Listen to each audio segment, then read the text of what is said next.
ये दिल मांगे मोर, आपने ये लाइन जरूर सुनी होगी और इसका इस्तेमाल भी किया होगा। आज मैं आपको उस शूरवीर योद्धा के बारे में बताने वाला हूँ जिन्होंने इन लाइनों को हर एक भारतीय तक पहुँचाया।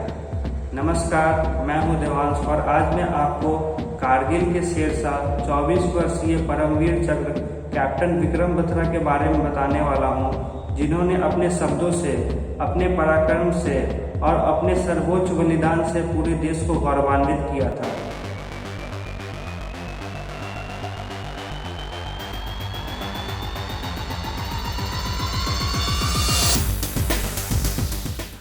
विक्रम बत्रा का जन्म 9 सितंबर 1974 को हिमाचल प्रदेश के पालमपुर में हुआ था। उनके पिता गिरधारी लाल बत्रा सरकारी स्कूल में प्रिंसिपल थे और मां कमालकांत बत्रा एक स्कूल टीचर थी। उनकी 2 बड़ी बहनें और एक जुड़वा भाई है जो उनसे महज 14 मिनट छोटे हैं। विक्रम में आर्मी ज्वाइन करने का बीज बचपन में देखे गए सीरियल परमवीर चक्र ने डाली और शुरुआती शिक्षा डीएवी पब्लिक स्कूल से पूरी करने के बाद 8वीं कक्षा में जब उनका एडमिशन केंद्रीय विद्यालय में हुआ तो उनका यह निश्चय और दृढ़ हो गया। उनका स्कूल आर्मी कैंटोनमेंट के बीच में था और आर्मी के दिनचर्या, उनके अनुशासन को देखकर उन्होंने आर्मी ज्वाइन करने का निर्णय ले लिया। इसके बाद डीएवी कॉलेज चंडीगढ़ से उन्होंने बीएससी मेडिकल साइंस में ग्रेजुएशन की पढ़ाई पूरी की।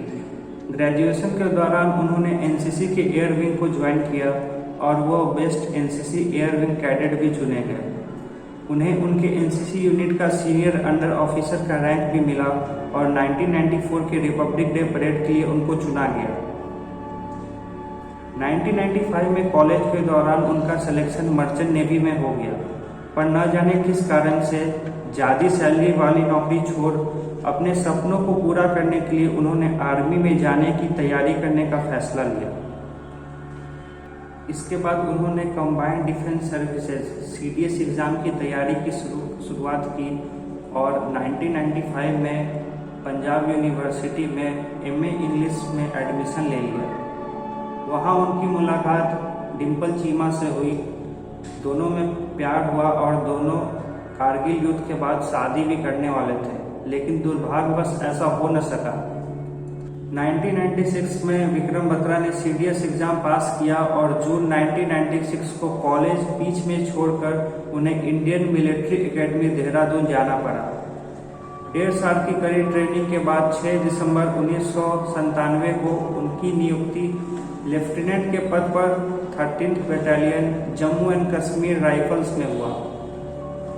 उनकी पहली पोस्टिंग जम्मू कश्मीर के बारामूला सेक्टर के सोपोर में हुआ। उस समय सोपोर आतंकियों का गढ़ माना जाता था और पोस्टिंग के दौरान विक्रम बत्रा का चरमपंथियों से कई मुठभेड़ भी हुए। 1999 में जब कारगिल में घुसपैठियों का पता चला और कारगिल युद्ध की शुरुआत हुई, उस समय विक्रम बत्रा अपने कमांडो ट्रेनिंग पूरी करके अपने घर आए हुए थे। तब उनके एक मित्र ने कहा कि कारगिल युद्ध शुरू होने वाली है, तुम संभल कर रहना। इसके जवाब में विक्रम ने कहा, या तो मैं जीत के बाद तिरंगा फहरा के आऊँगा या तिरंगे में लिपट कर आऊँगा, लेकिन आऊँगा जरूर। और यह वादा विक्रम ने पूरा भी किया। 17 जून 1999 को .5140 पर कब्जा करने की जिम्मेदारी 13th जैक राइफल को कर्नल योगेश कुमार जोशी के निगरानी में दी गई। इस अटैक पर लेफ्टिनेंट विक्रम बत्रा को डेल्टा कंपनी की कमान दी गई और लेफ्टिनेंट बत्रा का कोड नेम शेरशाह रखा गया। ब्रीफिंग के दौरान कर्नल जोशी के पूछने पर लेफ्टिनेंट बत्रा ने सक्सेस सिग्नल ये दिल मांगे मोर चुना और कारण पूछने पर उन्होंने कहा कि मैं इस पॉइंट जीत कर रुकना नहीं चाहता और मैं और भी पोस्ट पर कब्जा करना चाहता हूं ताकि पूरा एरिया भारतीय सेना के कब्जा में आ जाए। चढ़ाई का समय 19 जून रात 8:30 बजे रखा गया। चोटियों पर बैठे घुसपैठियों से लड़ना आसान नहीं था, लेकिन सधी हुई रणनीति और वीरता से लेफ्टिनेंट बत्रा और उनकी यूनिट चोटी पे कब्जा करने में कामयाब रहे और वहां पे तिरंगा फहराया। सुबह 4:35 पर विक्रम बत्रा ने रेडियो पर अपना सक्सेस सिग्नल ये दिल मांगे मोर कहा। लेफ्टिनेंट बत्रा के नेतृत्व में ये ऐसी जीत थी जिसमें किसी भी भारतीय जवान की जान नहीं गई। वहां की परिस्थितियों को देखते हुए ये बहुत बड़ी बात थी। इस पोस्ट का महत्व का अंदाजा इस बात से लगाया जा सकता है कि इस जीत के बाद लेफ्टिनेंट बत्रा को कैप्टन के पद पर प्रमोट कर दिया गया और आर्मी चीफ ने उनसे फोन कर बात की। इस बड़ी जीत के बाद कैप्टन विक्रम बत्रा का इंटरव्यू टेलीविजन पर टेलीकास्ट हुआ। कैप्टन बत्रा और उनके यूनिट की जीत की तस्वीर हर टेलीविजन स्क्रीन पे थी। इस तरह कैप्टन विक्रम बत्रा कारगिल युद्ध में भारतीय जवानों का चेहरा बन गए और उनके कहे गए शब्द ये दिल मांगे मोर कारगिल युद्ध का नारा बन गया। इस जीत के बाद मुस्को वैली के बहुत ही महत्वपूर्ण पोस्ट पॉइंट 4875 पे कब्जा करने की जिम्मेदारी विक्रम बत्रा के बटालियन को मिली। 6 जुलाई को अस्वस्थ होने के बावजूद अपने साथियों को मदद देने के लिए कैप्टन बत्रा ने पॉइंट 4875 पे चढ़ाई शुरू की। ये पोस्ट 17,000 फीट की ऊंचाई पर तीखी ढलान वाली चोटी पर थी, जिसमें भारी गोलाबारी के बीच चढ़ना और लड़ना बेहद चुनौतीपूर्ण था। ऊपर बैठे पाकिस्तानी सैनिकों ने वायरलेस मैसेज को इंटरसेप्ट कर लिया और कैप्टन बत्रा को धमकाते हुए बोला कि शेर शाह ऊपर मत आना वरना वापस नहीं जाओगे। इस पर कैप्टन बत्रा ने जवाब दिया था कि 1 घंटे में पता चल जाएगा कि कौन जाएगा और कैसे जाएगा।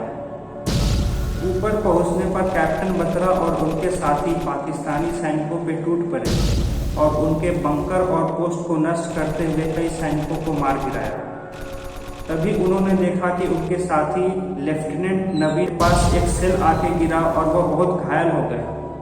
कैप्टन बत्रा ने लेफ्टिनेंट नवीन को इवैक्यूएट करने का फैसला लिया और अपने साथी सूबेदार रघुनाथ सिंह को यह कहकर पीछे कर दिया कि आप फैमिली वाले हैं, मेरा तो अभी तक शादी भी नहीं हुआ है। उन्होंने लेफ्टिनेंट नवीन को सुरक्षित जगह तक पहुंचाया और हैंड टू हैंड कॉम्बैट में 4 से 5 पाकिस्तानी को मार गिराया। तभी पास के एक बंकर से स्नाइपर शॉट उनके छाती में आकर लगा।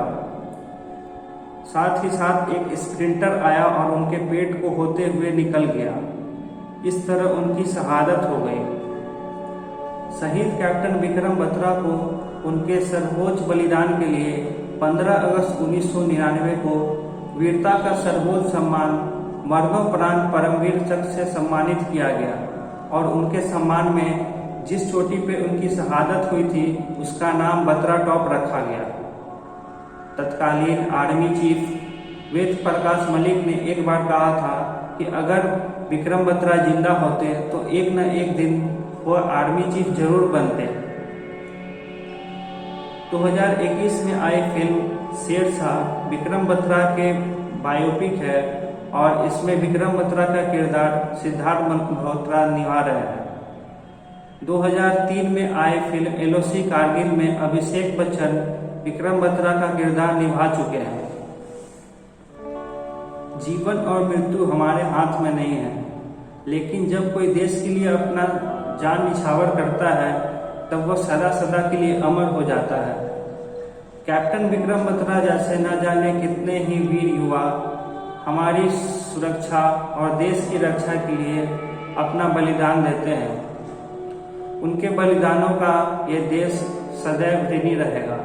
जय हिंद, जय भारत, वंदे मातरम।